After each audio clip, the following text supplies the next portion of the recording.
सियावर रामचंद्र की जय। पवन सुत हनुमान की जय। जय जय सिया राम।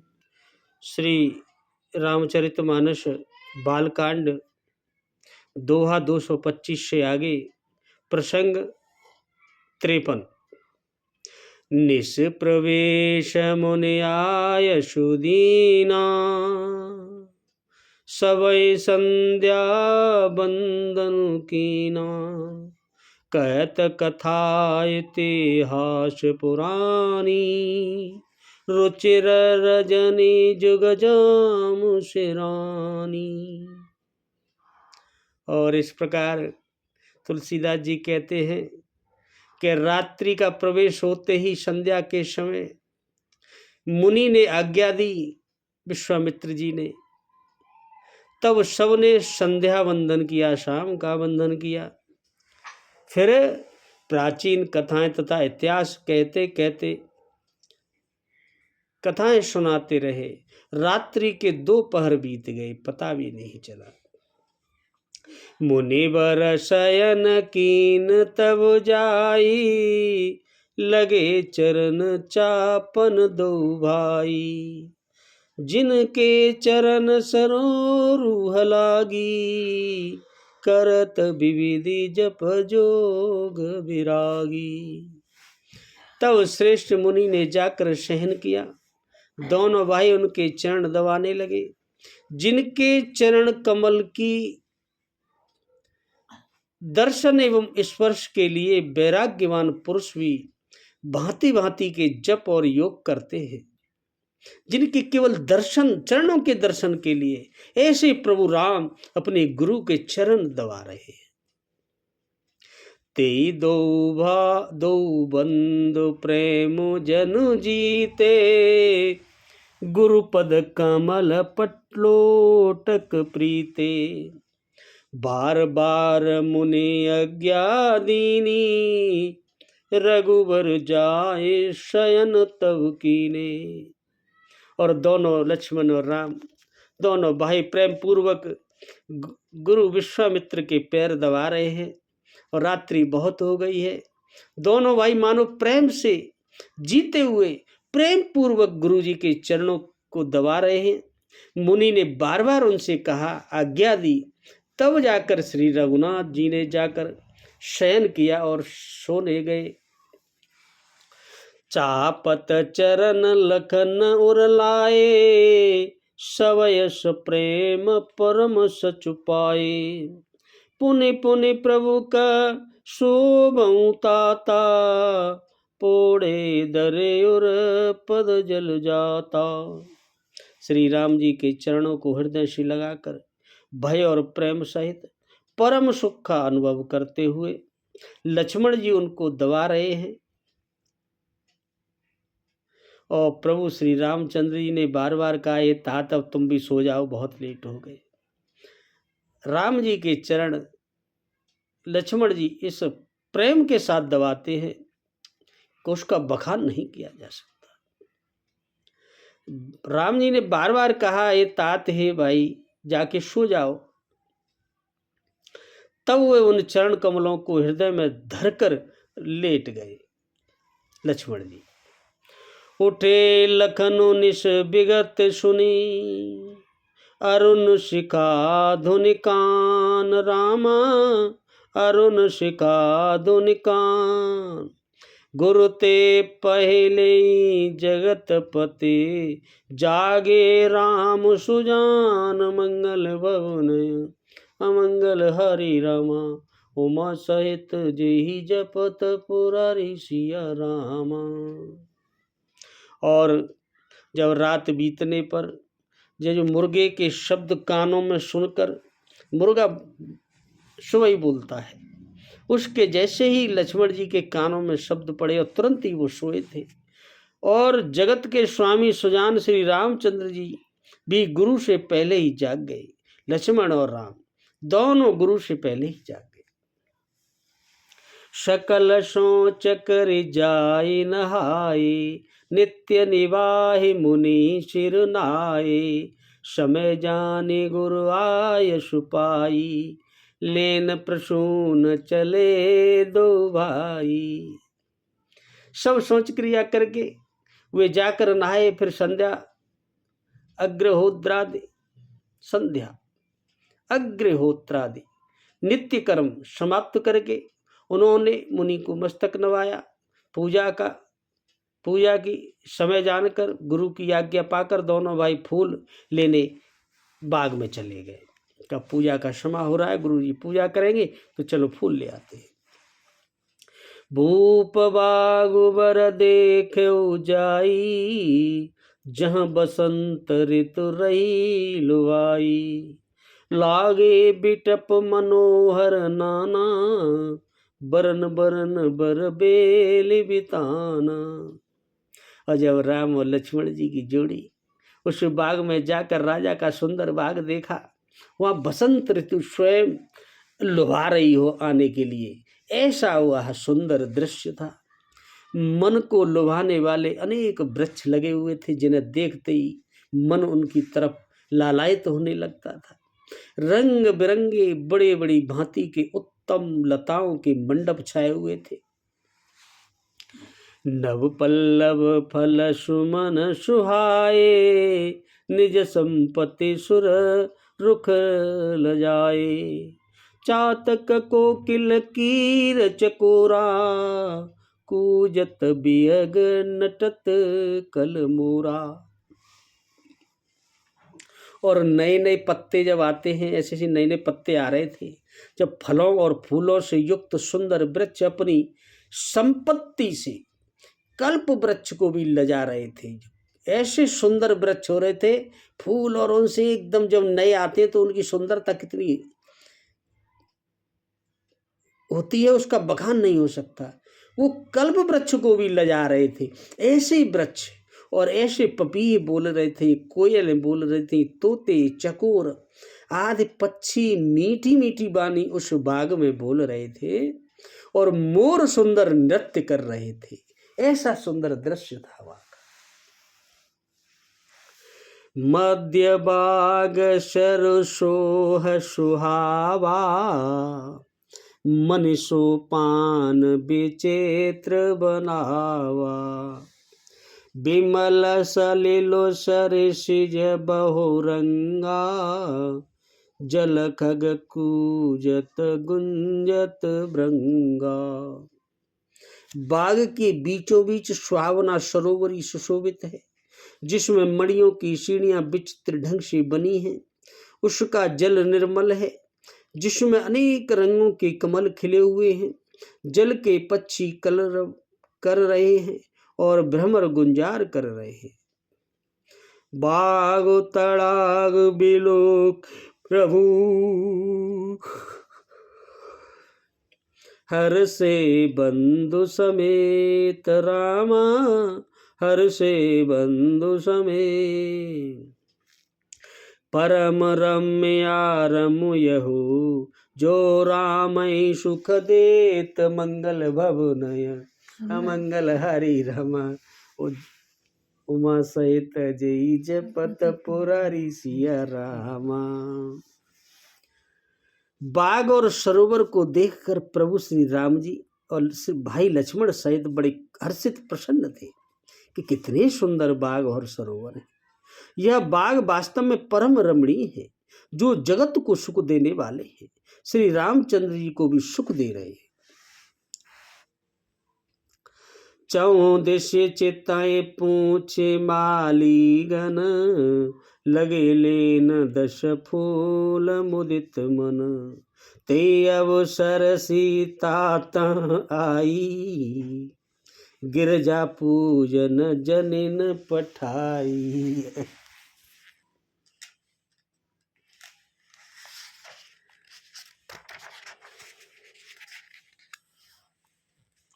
चारों ओर दृष्टि डालकर और मालियों से पूछ कर और बड़े प्रसन्न मन से पत्र और पुष्प राम और लक्ष्मण वहां से ले रहे थे। उसी समय सीता जी वहां आई। माता ने उन्हें गिरजा यानी पार्वती जी की पूजा करने के लिए भेजा था। जाओ, बाग में मंदिर है, वहाँ पार्वती जी की पूजा करके आओ। सीता जी आती हैं।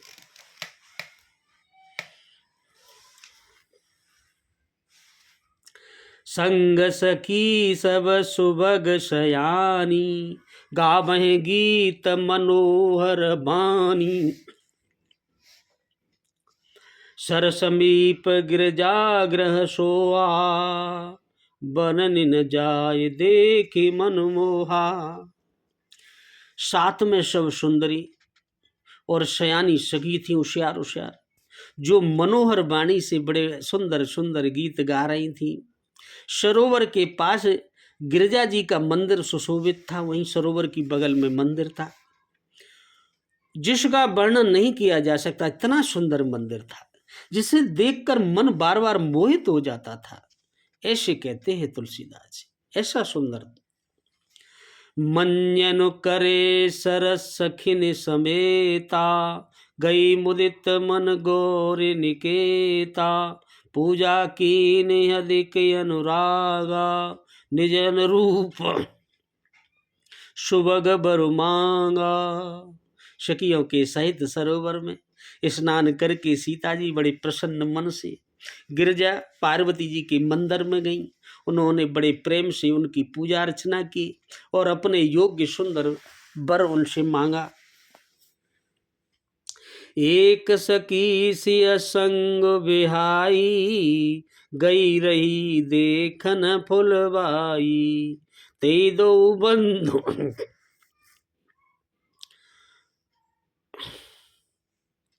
ते दो बंधु बेलो के जाई, प्रेम विवश सीता पै आई। एक उनकी सखी सीता जी के साथ को छोड़कर फुलवाड़ी देखने चली गई थी, वो जब तक पूजा कर रही थी, और उस सखी ने जाकर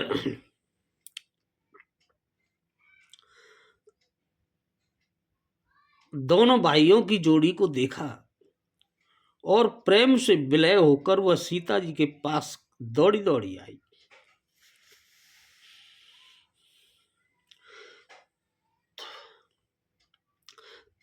तासु दशा देखी सखिने, पुलक गात सुजलने न रामा। पुलक गात जलने, कौ कारण निज हर्ष कर। पूछे सब मृदुबेन, मंगल भवनय अमंगल हरि राम। उमा सहित जही जपत पुरारी सिया रामा। सखियों ने उसकी दशा देखी कि उसका शरीर बड़ा पुलकित था, रोमांचित था, बड़ी खुश लग रही थी, और नेत्रों से जल भरा हुआ था उसके नेत्रों में। और सब कमल वाणी से उसे पूछने लगी कि अचानक तुझे इतनी प्रसन्नता का क्या कारण है, क्या हो गया ऐसा, तू सखी क्यों इतनी प्रसन्न है। देखने बाग कुंवर दो आए, बत किशोर सब भांति सुहाए। श्याम गौर किम कहीं बखानी, गिरा अनयन नयन बिनु बानी। उसने कहा दो राजकुमार बाग देखने आए और अजीब हैं, दोनों किशोर अवस्था के हैं और सब प्रकार से बड़े सुंदर हैं।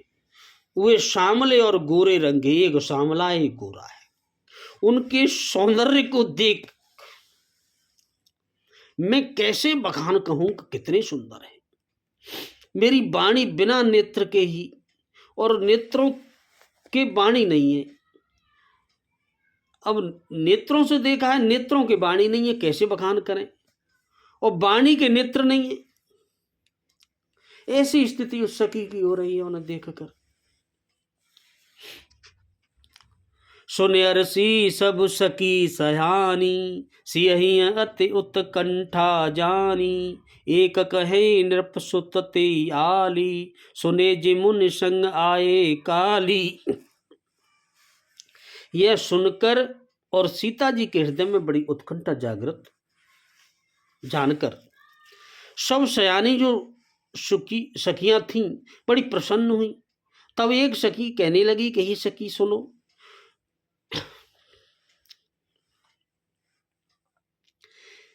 ये वही राजकुमार हैं जो सुना है कि कल विश्वामित्र मुनि के साथ आए हैं, ऐसा सुना है हमने। जिन जिन निज रूप मोहिनी डारी, कीने स्वबस नगर नर नारी। बरनत छबे जह तह सब लोगू, अब इस देख यही देखन जोगू।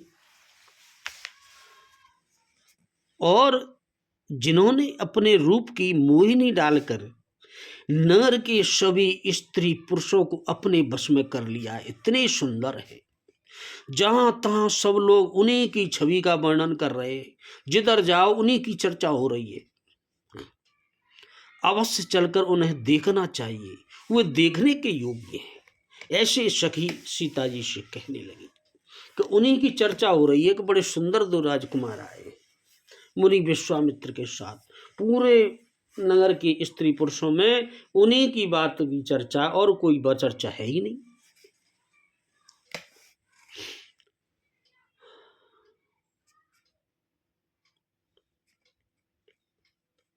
तासु वचनयत सिय सुहाने, दर्श लागे लोचनय कुलाने। चली अग्र कर प्रिय सखी सोई, प्रीति पुरातन लखै न कोई।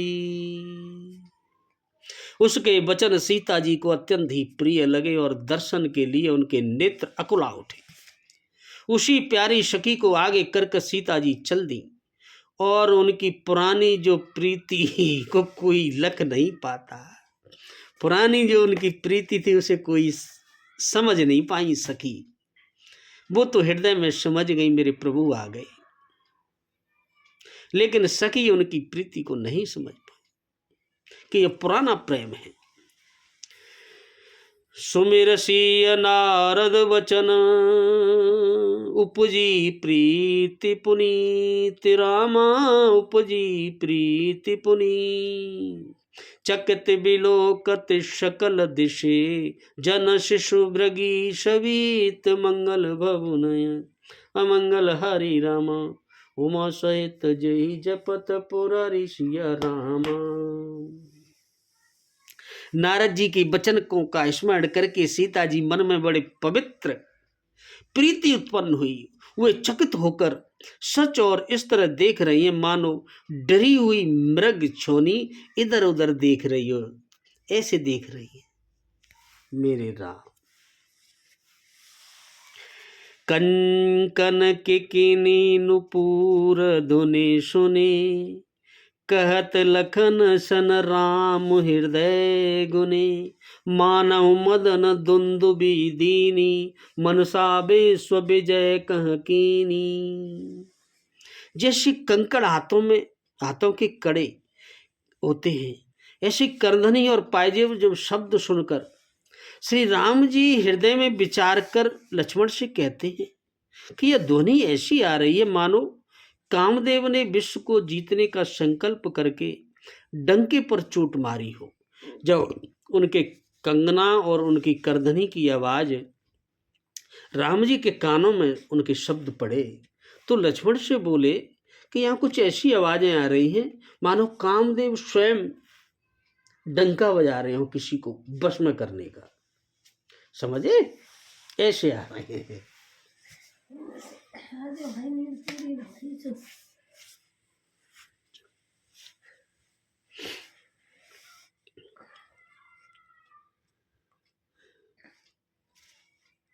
अस कहे फिर चितये तयोरा, शिक मुख सस भय नयन चकोरा।